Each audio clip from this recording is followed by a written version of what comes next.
tes tes tes tes tes tes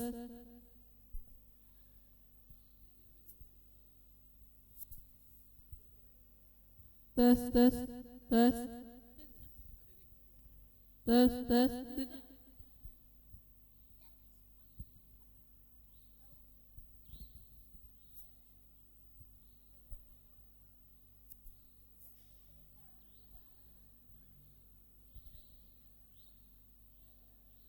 Tes,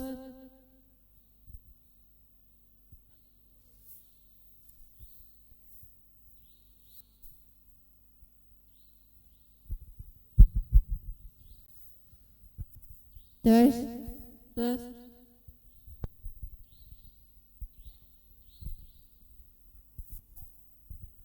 tes tes tes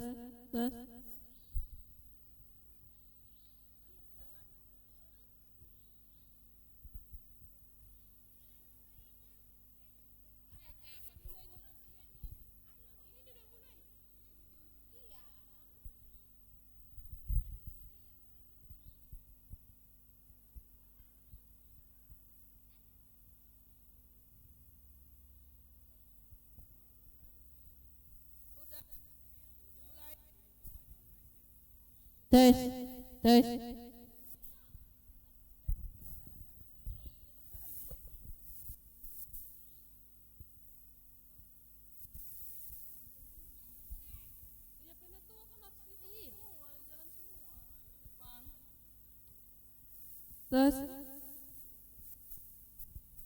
Ayo berjalan lebih cepat supaya kita segera sampai di kota Yesus. Ya, aku juga sudah ingin segera melihat tubuh Yesus, ingin meminyaki Yesus dengan rempah-rempah yang sudah kita beli. Ya, aku juga. Tapi siapa yang akan menggulingkan batu penutup kubur Yesus? Betul, siapa yang akan menggulingkannya? Batu itu sangat besar, mustahil kita kuat menggulingkannya. Loh, lihat itu.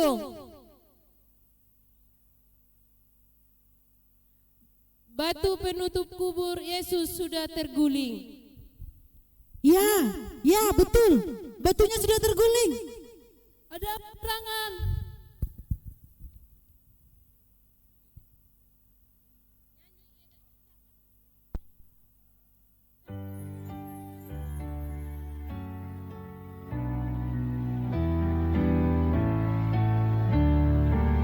Dari Kidung Jemaat 208.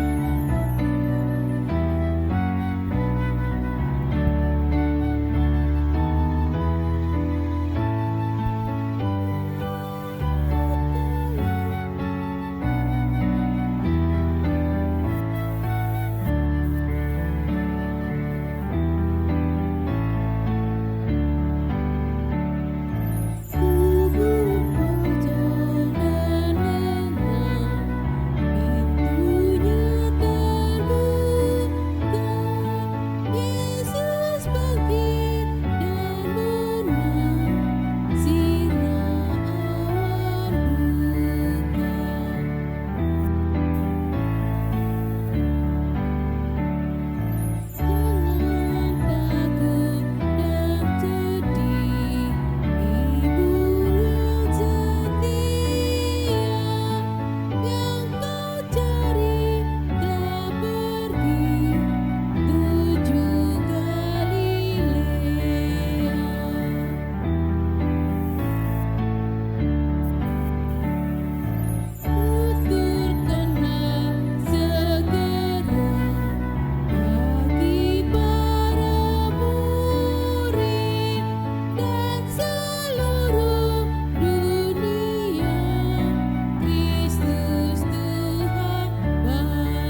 Ya, Kristus telah bangkit, kubur terbuka karena ia telah bangkit.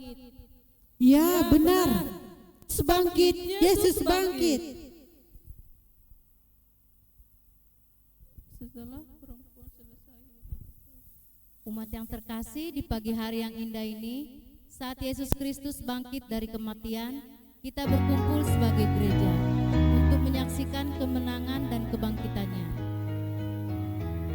Yesus telah membawa umatnya dari kegelapan menuju ke terang yang kekal, sebab dialah sang terang itu. Pada mulanya sudah ada firman, firman itu bersama dengan Allah, dan firman itu adalah Allah. Dalam dia ada hidup, dan hidup itu adalah terang manusia. Terang itu bercahaya di dalam kegelapan, dan kegelapan itu tidak menguasainya. Marilah kita memasuki gedung gereja sebagai simbol kesediaan kita untuk melangkah bersama Yesus Sang Terang yang telah membuka jalan bagi seluruh umatnya.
kita adalah di dalam nama Tuhan yang menjadikan langit dan bumi.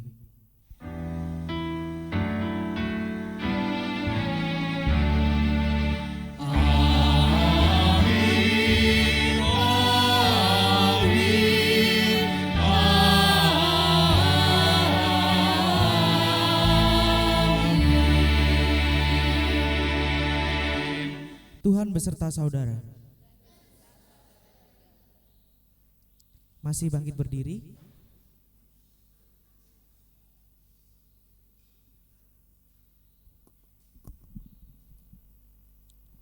Haleluya, Yesus telah bangkit, Dia telah melewati kematian, bangkit dan menuju kehidupan. Haleluya, Yesus telah bangkit. Batu kubur telah terguling, jalan menuju kehidupan baru telah terbuka. Haleluya, Yesus telah bangkit. Rasa takut pun lenyap oleh karena kebangkitannya di fajar yang senyap. Haleluya, Yesus telah bangkit. Maut tidak lagi berjaya, hidupnya diberinya agar manusia berkarya. Haleluya, Yesus telah bangkit. Manusia yang panah dipulihkan, dunia yang rusak diselamatkan. Haleluya, Yesus telah bangkit. Terpujilah Allah Bapa, Anak dan Roh Kudus atas karyanya yang besar di hari yang kudus. Haleluya, Yesus telah bangkit.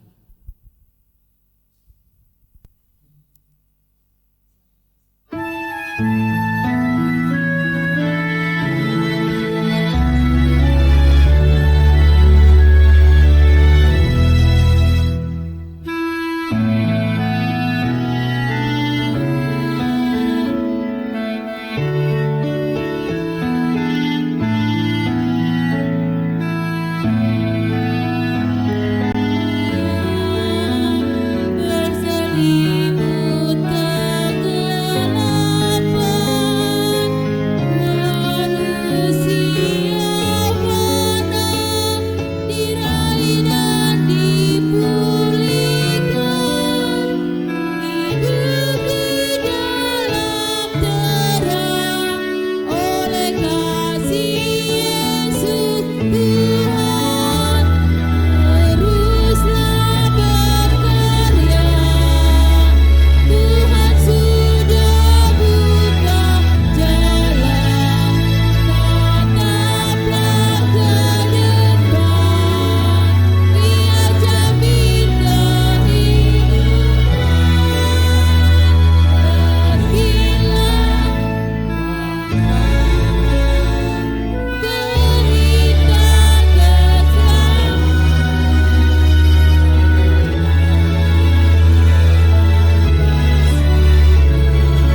Mari kita berdoa.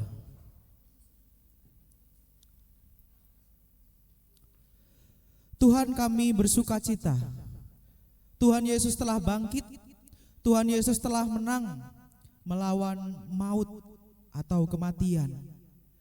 Kami percaya Tuhan bangkit, hidup ada di tengah-tengah kami untuk membuka jalan atas kehidupan kami yang kerap kali tidak mudah. Kami punya banyak kendala, tetapi kami percaya Tuhan punya kendali di dalam kehidupan kita, menuntun, memperbaharui, dan membawa kehidupan kami semakin hari menjadi semakin lebih baik lagi. Dan melalui sabda firman Tuhan yang akan kami baca dan juga kami renungkan bersama-sama ini, kiranya semakin menguatkan, menolong kami akan kesadaran bahwa Tuhan begitu dekat, memperbarui, menopang, dan menguatkan kami sepanjang hari. Terima kasih Tuhan, di dalam nama Tuhan Yesus kami berdoa. Amin.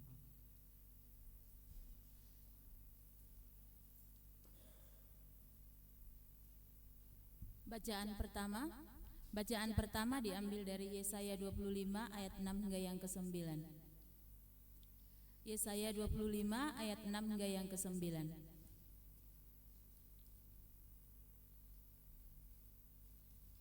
Keselamatan bagi bangsa-bangsa Sion. Tuhan semesta alam akan menyediakan di Gunung Sion ini bagi segala bangsa-bangsa suatu perjamuan dengan masakan yang bergemuk, suatu perjamuan dengan anggur yang tua benar. Masakan yang bergemuk dan bersumsum, anggur yang tua yang disaring endapannya. Dan di atas gunung ini Tuhan akan mengoyakkan kain perkabungan yang diselubungkan kepada segala suku bangsa dan ditudung yang ditudungkan kepada segala bangsa-bangsa. Ia akan meniadakan maut untuk seterusnya, dan Tuhan Allah akan menghapuskan air mata daripada segala muka, dan aib umatnya akan dijauhkannya dari seluruh bumi, sebab Tuhan telah mengatakannya. Pada waktu itu orang akan berkata, sesungguhnya inilah Allah kita, yang kita nanti-nantikan supaya kita diselamatkan. Inilah Tuhan yang kita nanti-nantikan. Marilah kita bersorak-sorak dan bersukacita oleh karena keselamatan yang diadakannya. Demikianlah sabda Tuhan.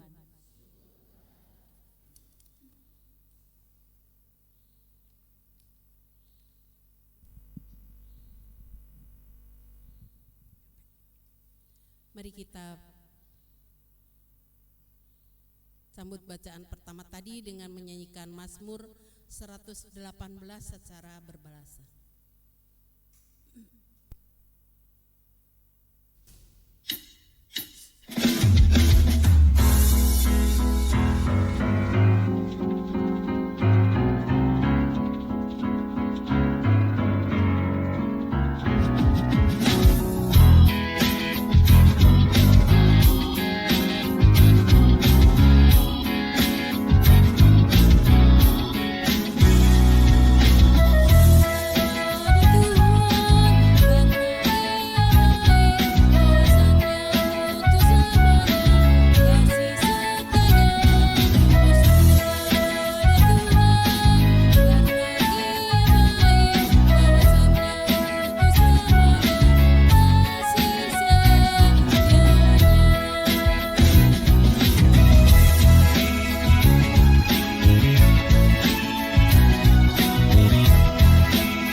Bacaan kedua diambil dari menurut Kisah Para Rasul 10 ayat 34 sampai 43. Bacaan kedua menurut Kisah Para Rasul 10 ayat 34 sampai dengan 43. Lalu mulailah Petrus berbicara, katanya, "Sesungguhnya aku telah mengerti bahwa Allah tidak membedakan orang. Setiap orang dari bangsa manapun yang takut akan Dia dan yang mengamalkan kebenaran berkenan kepadanya." Itulah firman yang Ia suruh sampaikan kepada orang-orang Israel, yaitu firman yang memberitakan damai sejahtera oleh Yesus Kristus yang adalah Tuhan dari semua orang. Kamu tahu tentang segala sesuatu yang terjadi di seluruh tanah Yudea, mulai dari Galilea sesudah baptisan yang diberitakan oleh Yohanes, yaitu tentang Yesus dari Nazaret, bagaimana Allah mengurapi Dia dengan Roh Kudus dan kuat kuasa. Dia yang berjalan berkeliling sambil berbuat baik dan menyembuhkan semua orang yang dikuasai iblis, sebab Allah menyertai Dia. Dan kami adalah saksi dari segala sesuatu yang diperbuatnya di tanah Yudea maupun di Yerusalem. Dan mereka telah membunuh Dia dan menggantung Dia pada kayu salib. Yesus itu telah dibangkitkan Allah pada hari yang ketiga, dan Allah berkenan bahwa Ia menempatkan diri bukan kepada seluruh bangsa, tetapi kepada saksi-saksi yang sebelumnya telah ditunjuk oleh Allah, yaitu kepada kami yang telah makan dan minum bersama-sama dengan Dia setelah Ia bangkit dari antara orang mati. Dan Ia telah menugaskan kami memberitakan kepada seluruh bangsa dan bersaksi bahwa Dialah yang ditentukan Allah menjadi hakim atas orang-orang hidup dan orang-orang mati. Tentang Dialah semua nabi bersaksi bahwa barang siapa percaya kepadanya, ia akan mendapat pengampunan dosa oleh karena namanya. Demikianlah sabda Tuhan. Syukur kepada Allah.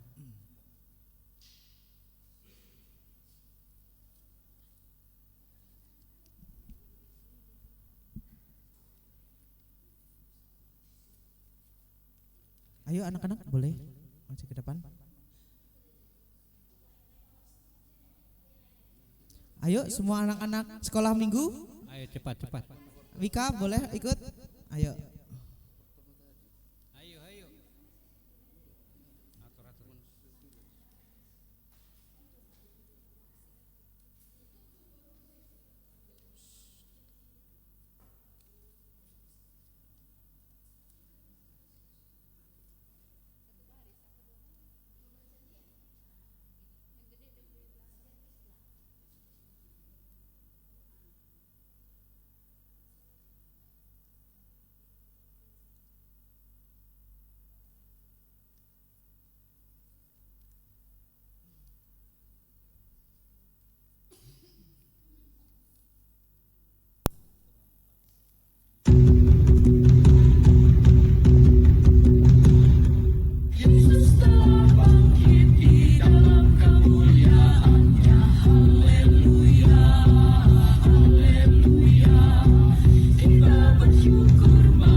Injil Tuhan kita Yesus Kristus menurut Injil Markus pasal 16 ayat 1 sampai 8.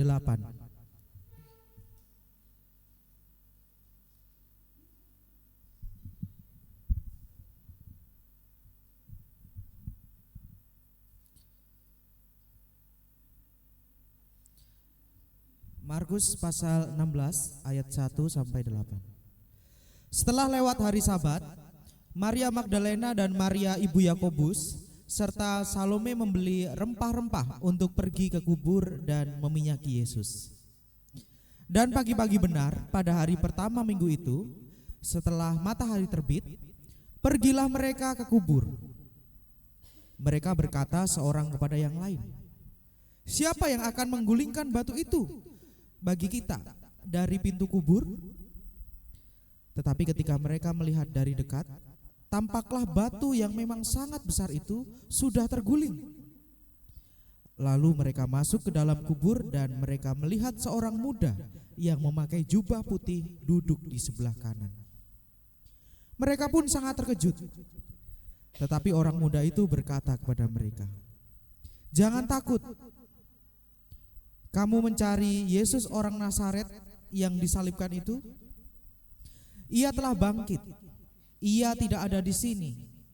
Lihat, inilah tempat mereka membaringkan dia. Tetapi sekarang pergilah, katakanlah kepada murid-muridnya dan kepada Petrus, ia mendahului kamu ke Galilea. Di sana kamu akan melihat dia, seperti yang sudah dikatakannya kepada kamu." Lalu mereka keluar dan lari meninggalkan kubur itu, sebab gantar dan dahsyat menimpa mereka. Mereka tidak mengatakan apa-apa kepada siapapun juga karena takut. Dengan singkat mereka sampaikan semua pesan itu kepada Petrus dan teman-temannya. Sesudah itu Yesus sendiri dengan perantaraan murid-muridnya memberitakan dari timur ke barat berita yang kudus dan tak terbinasakan tentang keselamatan yang kekal itu. Demikianlah Injil Yesus Kristus. Berbahagialah setiap kita yang mendengarkan dan memelihara firman Allah di dalam kehidupan kita sehari-hari.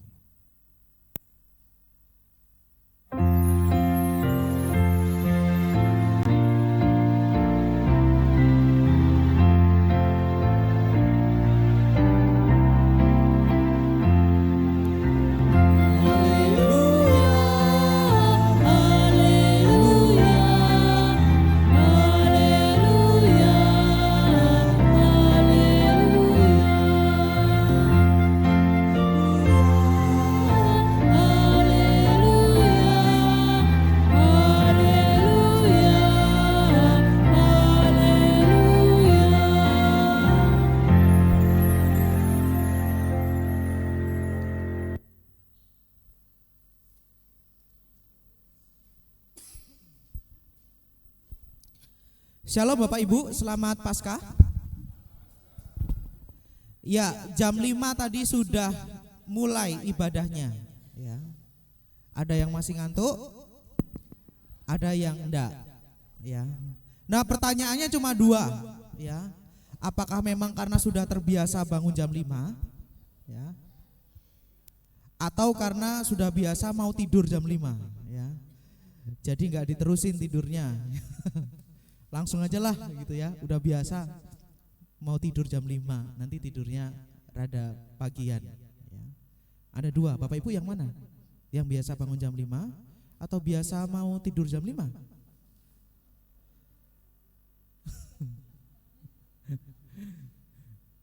Ya di dalam hati masing-masing aja jawabnya ya. Atau kita perlu ibadah minggunya jam 5? Jangan katanya. Jangan Pak. Jam 9 aja. Nah, Bapak Ibu yang terkasih dalam Tuhan, ada sebuah pepatah mengatakan di mana ada kemauan, di situ ada jalan ya. Di mana ada kemauan, di situ ada jalan ya. Kira-kira apa ya maknanya? Di mana ada kemauan, di situ ada jalan. Ya. Kalau saya coba berefleksi dari kata-kata ini, ya, Di mana ada kemauan, di situ ada jalan. Maknanya adalah seseorang yang memiliki kemauan besar, ya, serta mau mengusahakan suatu hal, maka akan ada selalu jalan atau ada kemudahan, bahkan ketika ada kesulitan atau pergumulan atau tantangan yang datang menghadang, ya. Asalkan ada kemauan, ya, keinginan untuk mengusahakan, masih selalu ada jalan meskipun susah. Nah, ternyata ungkapan ini sangat tepat untuk menggambarkan apa yang dihadapi oleh 3 perempuan yang datang ke kubur Yesus pagi-pagi benar. Tadi dikatakan setelah lewat hari Sabat, ya, hari Sabat, hari Sabtu, ya. Kenapa nggak hari Sabtu aja? Di hari Sabat nggak boleh, ya. Semua harus fokus dengan ibadah. Jadi 3 perempuan ini datang pagi-pagi karena hari Sabat mereka tidak boleh datang ke kuburan, gitu ya. Jadi udahlah pagi-pagi aja mereka baru datang. Ya. Hal ini menarik bahwa ketika 3 perempuan ini datang ke kubur Yesus, situasi hati mereka ini sebenarnya sedang tidak baik-baik saja. Ada kepedihan yang masih terasa di dalam hati mereka. Karena nampaknya mereka sungguh menyaksikan bagaimana Tuhan, bagaimana guru yang mereka cintai itu di depan mata mereka, mereka melihat bahwa Tuhan Yesus menderita, Tuhan Yesus mati, bahkan mereka melihat bahwa Tuhan Yesus itu dibaringkan di dalam sebuah kubur. Nah, tapi pertanyaannya ketika kepedihan itu masih terasa, kenapa mereka datang ke makam Tuhan Yesus? Apa tujuannya? Tujuannya adalah untuk meminyaki atau mengurapi Yesus dengan rempah-rempah yang telah mereka beli. Ini adalah sebuah tindakan simbolik yang ingin menunjukkan bahwa mereka tetap menjaga cintanya kepada Tuhan Yesus. Meskipun hati mereka pedih dan hancur. Mereka ingin menunjukkan cinta tanpa batas, baik di kala suka ataupun duka, baik Tuhan Yesus masih hidup maupun Tuhan Yesus sudah mati. Mereka ingin menjaga lilin cinta yang masih ada di dalam dirinya. Ini kan sama saja sebenarnya ketika kita orang Kristen, ya, datang ke kuburan, ke makam nenek moyang, ya, ke orang-orang yang sudah meninggal yang kita cintai, begitu ya. Besok tanggal 4 April ya, kalau tidak salah saudara-saudara dari Chinese ada cengpeng ya, datang ke makam leluhur, ngapain? Apakah mendoakan orang yang sudah meninggal? Mendoakan yang masih hidup, ya, yang sudah meninggal urusan yang di atas, ya. Di beberapa tradisi juga punya tradisi itu, ya, mengunjungi makam. Biasanya kalau di Jawa itu sebelum puasa ya, sebelum puasa dirawat kuburannya. Ya. Di beberapa tradisi mungkin ada, ya. Kalau orang Batak ada nggak ya tradisi sebelum Paskah juga ya? Sebelum Paskah juga. Apakah tujuannya untuk mendoakan orang yang meninggal? Saya rasa bukan. Ya. Bagi orang Kristen tidak demikian. Ya. Kita juga bisa memaknai kita merawat makam, ya, sebagai tanda cinta kita yang tidak terbatas. Ya. Meskipun ia sudah meninggal, tetapi cinta kita masih ada. Ya. Buktikan dengan kita mau merawat makamnya. Apakah itu salah? Saya rasa tidak. Ya. Itu baik. Ya. Tetapi saya rasa akan lebih baik lagi kalau sama yang meninggal saja sudah akan dirawat sedemikian rupa, maka yang masih hidup seharusnya akan lebih dirawat, ya. Apa jangan harus nunggu dulu sampai meninggal baru dirawat, kan tidak, ya. Kita mau ngasih 10 ekor babi ke kuburan ya percuma, ya. Sedangkan orang yang kita cintai masih ada, kita kasih daging, kita makan bersama masih bisa, ya. Jadi itu baik, tapi kan lebih baik kalau kita masih mau merawat orang-orang yang kita kasihi, masih hidup sampai sekarang. Nah, yang menarik adalah Bapak Ibu, ketika 3 perempuan ini datang ke kubur Yesus, ya, di tengah perjalanan ada percakapan yang menarik, ya. Tadi di luar Bapak Ibu dengar enggak ya? Apa pertanyaan salah seorang perempuan kepada perempuan yang lain? Ada yang dengar tadi? Apa pertanyaannya? Siapa ya yang akan menggulingkan batu ini besar sekali? Ya, kita nggak mungkin. Ya. Ini kira-kira gambarannya. Ya. Terima kasih kepada Bapak Ibu yang sudah membuat gua bagi kita, ya, untuk menggambarkan situasinya, gitu ya. Gimana caranya? Ya. Batu yang besar ini adalah halangan yang real, ya. Bukan diada-ada, ada ini beneran. Kita harus membuka sebelum kita bisa masuk untuk meminyaki tubuh Tuhan Yesus. Ya. Ada satu hal yang akan mempersulit niatan mereka untuk meminyaki Yesus. Dan akan wajar jika mungkin ada rasa pesimis, ya, ada rasa ketidakberdayaan. Enggak bisa ini kayaknya, ya, terlalu sulit untuk dibuka. Tapi yang menarik adalah kemudian Injil Markus menceritakan, ya, rasa pesimis yang mereka alami, rasa ketidakberdayaan yang mereka alami ternyata tidak menjadi halangan bagi mereka untuk tetap terus berjalan sesuai dengan niat mereka, kemauan mereka yang baik itu. Mereka percaya bahwa di mana ada hal yang baik yang sedang dikerjakan, akan selalu ada jalan yang terbuka. Dan betul yang terjadi demikian. Ketika mereka dekat dengan kubur itu, mereka melihat batu yang menjadi simbol ketakutan mereka terguling.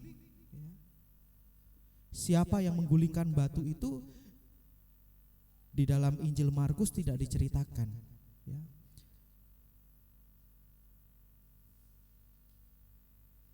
Tidak ada Injil Markus menceritakan siapa yang membuka batu penutup kubur itu, ya. Apa kemudian malaikat, ya? Apa kemudian Allah sendiri yang membuka, ya?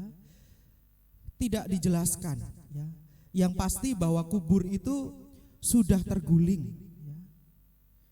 Dan menariknya Injil Markus tidak menceritakan para perempuan ini kaget. Loh, kok udah terguling? Ternyata yang menyebabkan para perempuan ini kaget bukan karena batu yang sudah terguling, tetapi ketika mereka masuk ke dalam kubur itu, ya, mereka kaget melihat seorang muda yang memakai jubah putih, ya.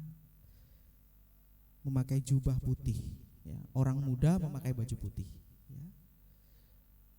Injil lain mengatakan itu malaikat, ya. Tapi di Injil Markus tidak, ya. Rasa takut yang kemudian muncul karena melihat seorang muda ini kemudian membuat seorang muda ini berkata, "Jangan takut." Kenapa mereka takut? Ya jelas, di awal tujuan mereka datang ke kubur itu untuk meminyaki jenazah Yesus, ya. Tetapi ternyata ketika sudah sampai di kubur, ya, ternyata bertolak belakang.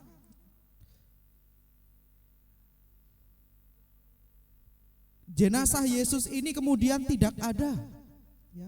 Meskipun mereka pernah mendengar pengajaran bahwa pada hari ketiga Yesus akan bangkit, ya. Tetapi mungkin ada rasa takut yang begitu besar, rasa khawatir yang begitu besar kemana jenazah Yesus, sehingga mereka lupa bahwa pada hari yang ketiga Tuhan Yesus bangkit, ya. Dan kemudian seorang muda ini menjelaskan, mengatakan kepada mereka bahwa Yesus orang Nazaret yang disalibkan itu sudah bangkit. Buktinya kubur itu sudah kosong, Silahkan buktikan sendiri dengan mata kepala sendiri bahwa jenazah Yesus yang tidak ada itu menunjukkan bahwa Yesus sudah bangkit. Ia sudah berjalan ke Galilea, ya, dan para murid diutus untuk ke sana, ya, untuk berjumpa dengan Yesus di sana. Artinya, siapakah yang menjadi saksi kebangkitan para murid pertama kali? Tentu bukan Petrus, tetapi 3 perempuan, ya. Dan di dalam tradisi pada saat itu, para perempuan ini tidak bisa dijadikan sebagai saksi, ya. Kesaksian para perempuan itu biasanya tidak dianggap pada saat itu. Tetapi dari kebangkitan ini menunjukkan bahwa perempuan yang pada awalnya tidak dianggap, kini dianggap, bahkan dipercayai untuk menjadi saksi.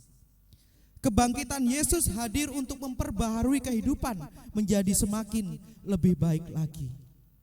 Laki-laki dan perempuan memiliki kedudukan yang sama.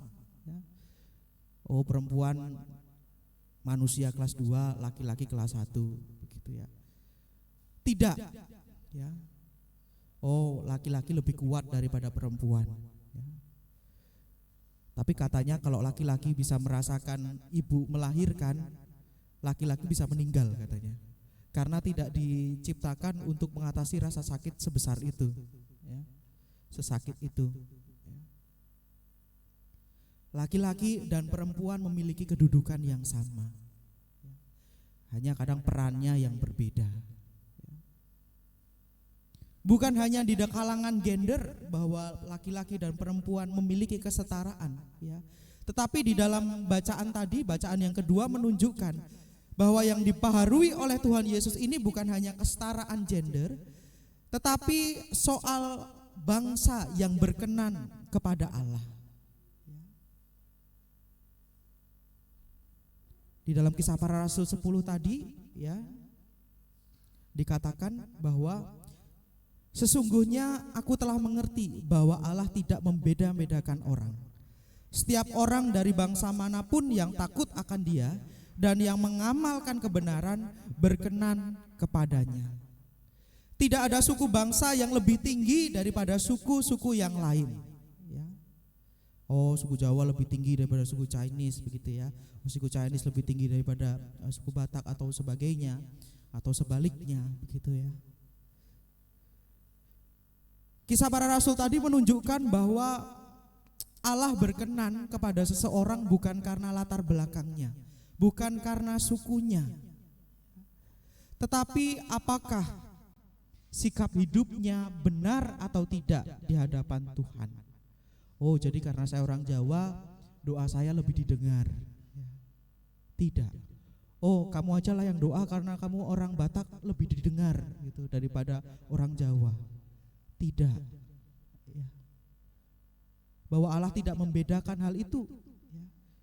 Allah berkenan bukan karena sukunya apa, tetapi sikap hidupnya seperti apa. Nah, saudara-saudari yang terkasih di dalam Tuhan, bersama dengan umat percaya di seluruh dunia, hari ini kita merayakan Paskah.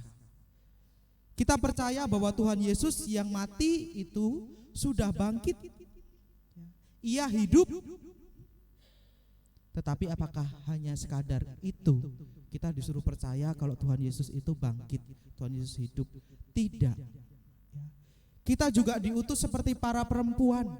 Kita diutus untuk berkarya menjadi saksi kebangkitan serta kebajikan dan kebaikan Kristus di dalam dunia. Bukan hanya kebangkitan yang akan kita saksikan, tetapi juga kebajikan, kebaikan Tuhan di dalam dunia itulah juga yang harus dinyatakan di dalam dunia. Dan saya yakin, ya, saya sadar, ya, kita semua yakin, kita semua sadar bahwa berkarya menjadi saksi kebangkitan, mewujudkan kebajikan dan kebaikan itu ya tidak mudah. Kalau para murid perempuan tadi menghadapi batu yang sangat besar, kita juga bisa mengalami batu yang kerikil, ya, dari yang kerikil sampai yang sebesar itu, ya. Simbolik bahwa tugas kita untuk menjadi saksi itu pasti ada tantangannya, ya. Ada hal-hal yang akan menghalangi perjalanan kita untuk berkarya. Dan kisah Injil tadi menunjukkan bahwa kadangkala, ya, yang menghalangi perjalanan kita tidak selalu berkaitan dengan orang yang ada di luar kita. Penolakan dari orang lain, ya, kebencian dari orang lain, kadang tidak selalu berkaitan dengan hal itu. Halangan itu justru bisa muncul di dalam diri kita sendiri. Kekhawatiran, ketakutan, ya, ketidakberdayaan, itu justrulah yang bisa menjadi penghalang kita untuk terus berkarya. Ayo kita bawa gereja ini semakin lebih baik lagi. Yuk kita usahakan supaya anak kita bisa mendapat pendidikan yang baik, ya, tempat kuliah, sekolah, SMA, SMP yang baik, ya. Yuk kita pertahankan keluarga kita. Yuk kita bangkit dari kehidupan ekonomi yang barangkali saat ini masih berada di bawah, gitu ya, masih dalam segala keterbatasan. Yuk kita melakukan hal baik, yuk ini, yuk. Tapi bisa enggak ya? Kayaknya susah deh, kayaknya mustahil deh. Jadi kemauan yang besar itu, usaha yang besar itu kemudian patah karena ketakutan dan kekhawatiran kita sendiri. Belum apa-apa sudah mikir susahnya duluan. Akhirnya bukan kita mau berjalan, tetapi malah tidak melakukan apa-apa. Karena sudah patah dulu dengan kekhawatiran dulu, sudah patah dulu dengan ketakutan yang ada. Tentu ketakutan, kekhawatiran, ketidakberdayaan memang perasaan yang manusiawi. Setiap orang bisa mengalami hal yang sama. Para murid tadi juga mengalami hal yang sama, ya. Tetapi bedanya adalah bahwa kemudian para perempuan itu memaknai bahwa segala usaha yang baik, segala kemauan yang baik, ya, jika terus diusahakan pasti ada jalan.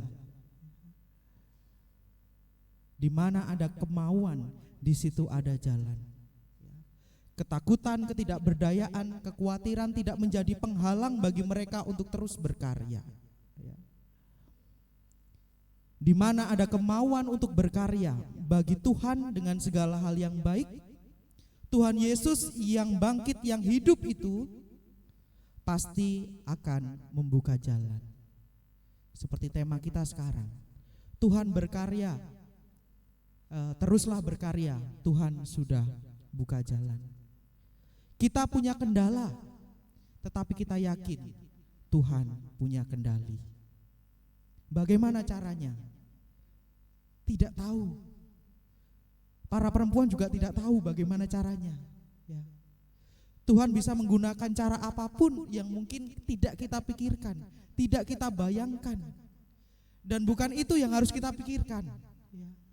Tugas kita adalah marilah kita terus berjalan, marilah kita terus berkarya sebaik mungkin, karena Tuhan sudah membuka jalan. Selamat merayakan Paskah, teruslah berkarya, Tuhan sudah buka jalan. Amin.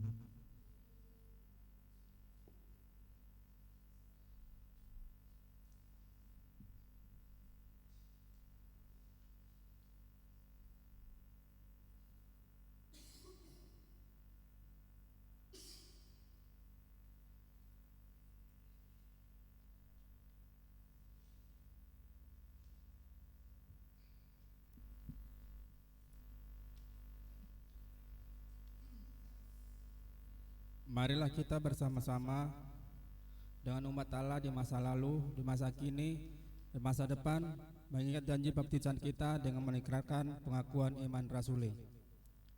Aku percaya kepada Allah, Bapa yang Maha Kuasa, kali langit dan bumi, dan kepada Yesus Kristus anaknya yang tunggal Tuhan kita, yang dikandung dari Roh Kudus, lahir dari anak darah Maria, yang menderita sengsara di bawah pemerintahan Pontius Pilatus, disalibkan, mati dan dikuburkan, turun dalam kerajaan maut.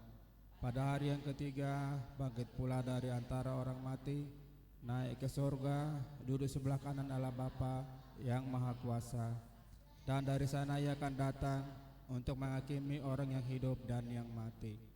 Aku percaya kepada Roh Kudus, gereja yang kudus dan am, persekutuan orang kudus, pengampunan dosa, kebangkitan orang mati, dan hidup yang kekal. Amin.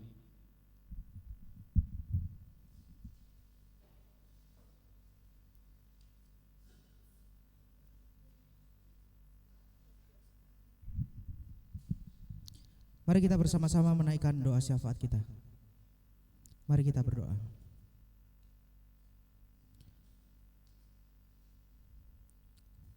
Tuhan Yesus, terima kasih untuk sabda firman Tuhan yang boleh meneguhkan, menguatkan iman kami.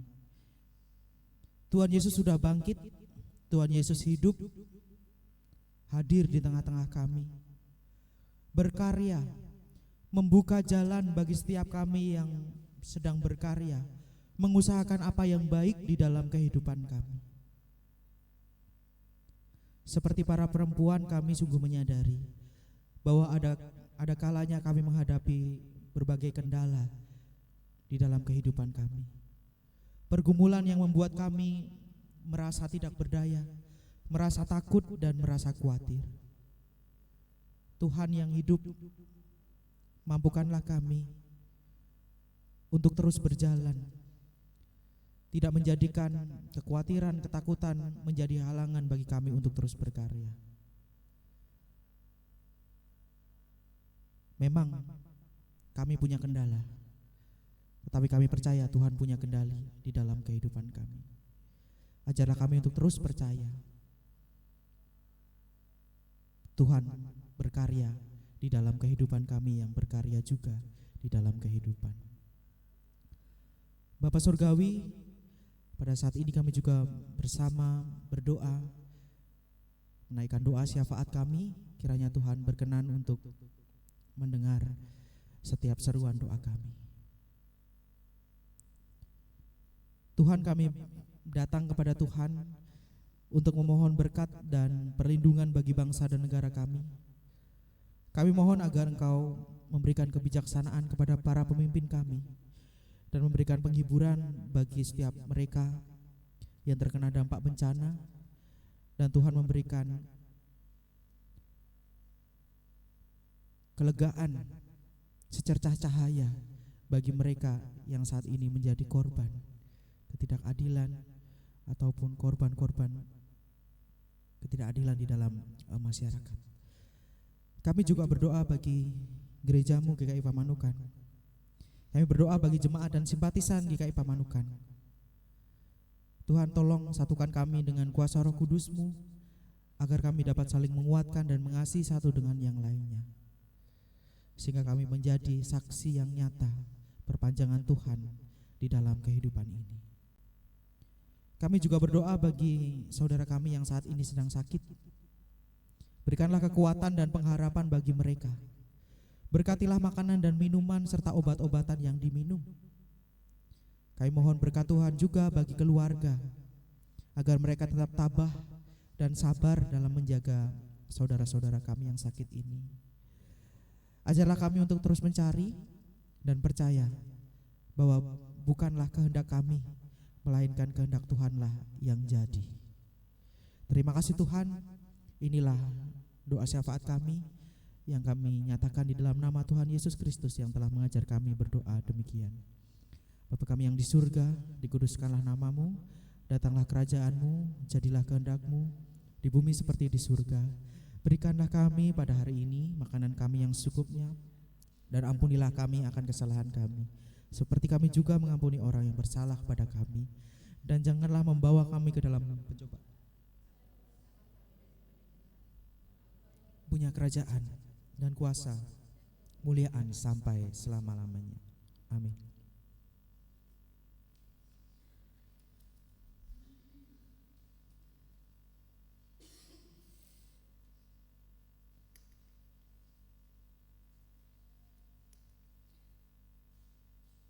Di hari saat ini kita merayakan kebangkitan Yesus.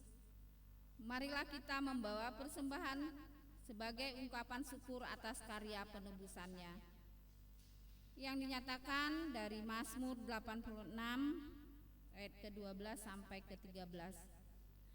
Aku hendak bersyukur kepadamu, ya Tuhan Allahku, dengan segenap hatiku, dan memuliakan namamu untuk selama-lamanya, sebab besarlah kasih setiamu kepadaku, dan engkau telah melepaskan nyawaku dari lubuk dunia orang mati.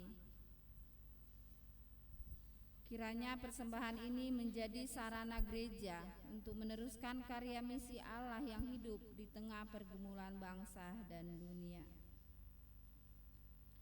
Kita puji Tuhan dari NKB 89, Ku Tahu Mukalismu Hidup.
Kita bawa persembahan kita ini di dalam doa. Ya Allah, kami datang kepadamu menyatakan syukur atas kasih-Mu oleh karena kebangkitan Yesus Kristus Putra-Mu yang membuka jalan bagi kehidupan. Terimalah persembahan kami saat ini. Kiranya persembahan ini dapat dipakai untuk menyatakan karya kasih-Mu bagi sesama dan semua di sekitar kami. Inilah doa kami, di dalam nama-Mu kami bersyukur. Amin.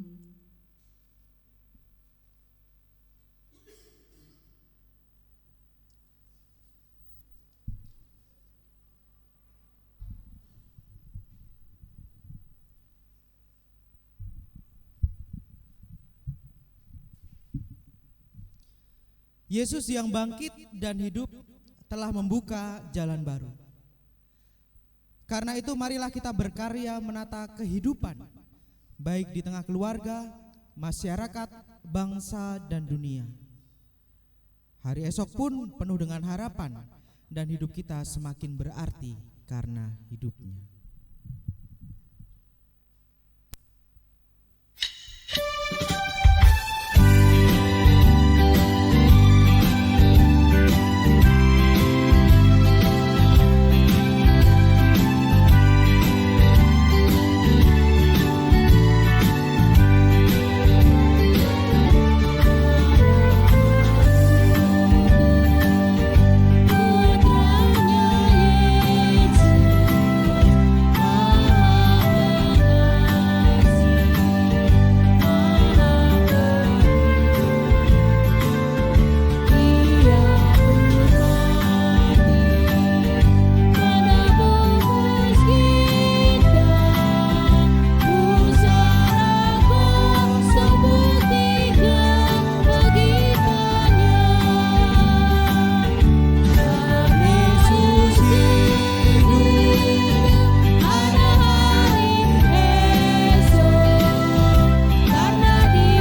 kita mengarahkan hati kita kepada Tuhan.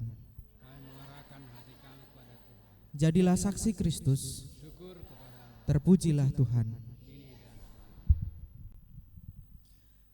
Kiranya keagungan kebangkitan Kristus membuat hidup kita semakin bermakna dan memampukan kita meneruskan karya baik yang telah Allah persiapkan di tengah keluarga, bangsa dan dunia, hari ini, esok, dan seterusnya.